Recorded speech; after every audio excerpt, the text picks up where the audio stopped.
দেখুন বন্ধুরা, আমরা আপনাদের কাছে আগেই অনেক ভিডিও প্রোভাইড করার মাধ্যমে আপনাদের কাছে আমরা পরিষ্কার করতে পেরেছি আশা করি যে অযোগ্যের প্রার্থীর সংখ্যা ছিল প্রায় 4000 সামথিং।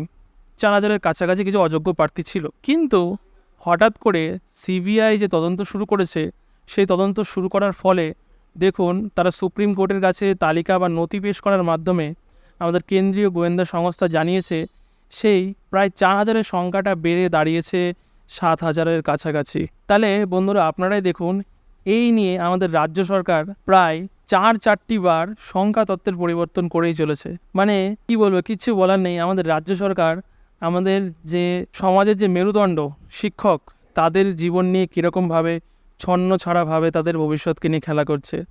আমরা জানি না ভবিষ্যতে কি হবে, তবে দেখুন বন্ধুরা, আপনাদের কাছে আমরা সম্পূর্ণরূপে সমস্ত রকমের যে ঘটনাবলী ঘটছে সেই সম্পর্কিত নিউজ নিয়ে আমরা পুনরায় আমাদের চ্যানেলে হাজির হয়ে গেছি। তবে বন্ধুরা, আপনারা অবশ্যই ভিডিওটি সম্পূর্ণ দেখুন আর বিস্তারিত সমস্ত কিছু বুঝতে পারবেন। আর পরবর্তী নিউজ বা আপডেটের জন্য আমাদের চ্যানেলটিকে অবশ্যই সাবস্ক্রাইব করে রাখবেন। দেখুন বন্ধুরা কি বলছে, সুপ্রিম কোর্টে 7000-এরও বেশি নিয়োগ অনিয়মের কথা স্বীকার করেছে এসএসসি। দেখে নিন হিসাব। দেখুন বন্ধুরা কি করে হিসাব দিয়েছে আমাদের এসএসসি সার্ভিস কমিশন, দেখুন সেটাই আপনাদের কাছে সামনে তুলে ধরছি। স্কুল সার্ভিস কমিশনের নিয়োগের দুর্নীতিকাণ্ডের অন্তর্বর্তীকালীন স্থগিতাদেশ দিয়েছে আমাদের দেশের সর্বোচ্চ আদালত সুপ্রিম কোর্ট। এর ফলে কিছুটা স্বস্তি পেয়েছে প্রায় 26,000 চাকরিহারারা। এর আগে কলকাতা হাইকোর্টের বিচারপতি দেবাংশু বসাকের ডিভিশন বেঞ্চে 9, 10, 11, 12 গ্রুপ সি এবং গ্রুপ ডি মামলায় প্রায় 26,000 চাকরি বাতিল হয়েছে। চাকরি বাতিল আপাতত স্থগিতাদেশ দিলেও সুপ্রিম কোর্টের রায়ের শেষ অংশে বলা হয়েছে বেআইনিভাবে কেউ নিযুক্ত হওয়া প্রমাণ হলে শুনানি থেকে রায়দান পর্যন্ত যে বেতন তারা পাবেন সেটা ফেরত দিতে হবে। এই অনুসারে মুচলেকার দেওয়ারও নির্দেশ দেওয়া হয়েছে। তাছাড়া অর্ডার কপি 12 ও 13 নম্বর পাতায় উল্লেখ করা হয়েছে যে এসএসসির অবৈধ নিয়োগের তালিকা জমা দিয়েছে। আদালতে নিজেদের সওয়ালে বেআইনি নিয়োগের কথা বলেছেন কমিশন। এই নিয়ে আইনজীবীরা বলছেন এসএসসি যদি ঠিকভাবে যোগ্য ও অযোগ্য তালিকা তৈরি করতে পারে এবং অযোগ্যদের চাকরিতে বেনিয়ম প্রমাণিত হয়, তাহলে পুরো প্যানেলের উপর প্রভাব নাও পড়তে পারে। সেক্ষেত্রে যোগ্যদের চাকরি বহাল থাকবে।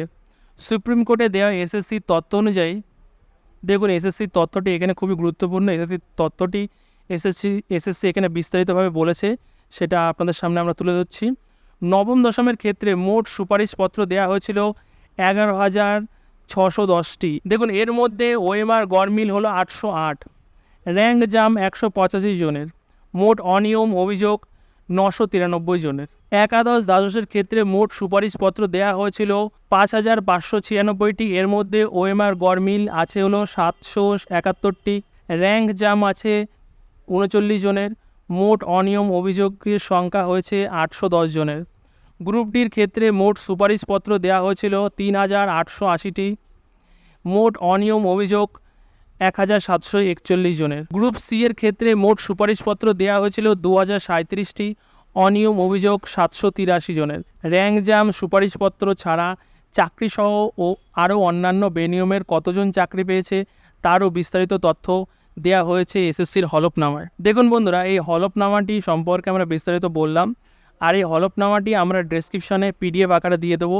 আপনাদের যদি কোনো প্রয়োজন হয় অবশ্যই সেটি ওখান থেকে ডাউনলোড করে নেবেন। দেখুন, অতিরিক্ত নিয়োগের পরিসংখ্যান অনুযায়ী 2016 সালের নবম দশমের শিক্ষক নিয়োগের কমিশনের তরফে 11,425 জন নিয়োগের সুপারিশ করা হয়েছিল।